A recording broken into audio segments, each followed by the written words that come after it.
Okay, here's my video for extra credit 3. I'm going to start with my circuit.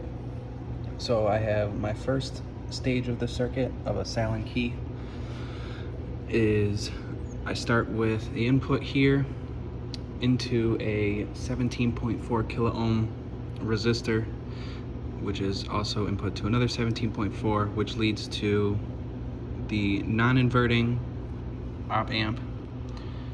And I will actually just show a picture. So here we have resistor 1 to resistor 2. This one is not actually here. And then we have in series C1 capacitor, which leads to the non-inverting input. And then we have the inverting input, which is also connected to CA, another capacitor, which goes into the middle of the two resistors. And then obviously we have the V out, which then leads into our second one. Basically the same exact circuit, just with a little different values, so I'll explain those. So we have those resistors 17.4, 17.4.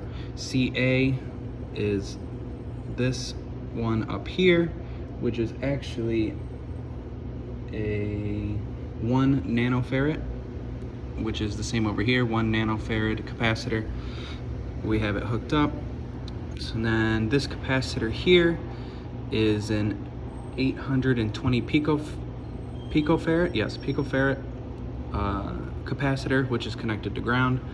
And I also have power to the op amp, which are these red here and here, so they give power, and then the black on the bottom and the white here gives DC power to the op amps. And same thing over here, but this resistor, these two are 17.4 kilo ohms, I'm sorry.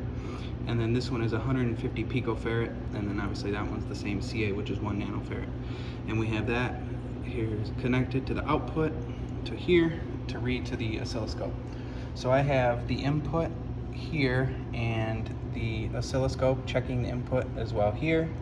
I have DC power supply here and here, which over here, which I have 9 volts going in, and then obviously the output of the oscilloscope is here, and that's connected to the common for channel 2. The output is channel 2. So I will start. I have a, I'm starting with 50 hertz, 1 volt peak to peak. Obviously 9 volt DC over there. And here is the oscilloscope showing the blue is channel 1, which shows the input, which is 50 millivolts. And then the yellow shows the output, which is 500 millivolts there. There is a little bit of clipping. I did try to put another op amp in there for a buffer, but for some reason I could not get it to work. So that's the 50. I will next go to the 1 kilohertz to show that. Let me get this a little fixed. Let me just fix the scale here. There we go.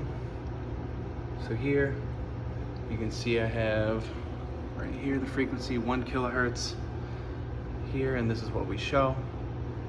You can see here that 1 kilohertz is coming in.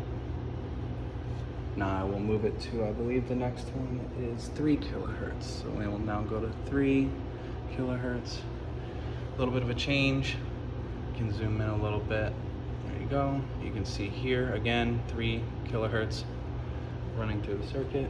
Now I will go to 9 kilohertz. We'll go to 9 kilohertz. Right there shows I have 9 kilohertz. Again, just got to zoom in just a little bit, scale it. Not zoom in, but more of a scale. So that's what it looks like right there. Again, you can see I have 9 kilohertz going in. Next is 10. I will do 10 kilohertz. So there we go, 10 kilohertz. And it pretty much looks the same. You can see there's a pretty decent delay, and right there there's 10 kilohertz. Next is 11 kilohertz. Right there, I have 11 going in. Right here, here's 11. You can see there, again, 11 kilohertz coming through. A little more of a delay. And I have 15 and then 20. So 15 kilohertz right there. You can see 15 is input. A little bit of a difference. I can scale that. There we go. That looks a little bit better.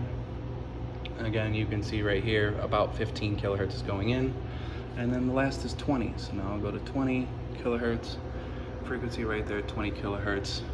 Move on. I can also adjust wrong way. I can also adjust these two. You can also see there's a pretty decent sized delay in between the two of them. And there we go. That's my circuit, all done, all hooked up, and thank you.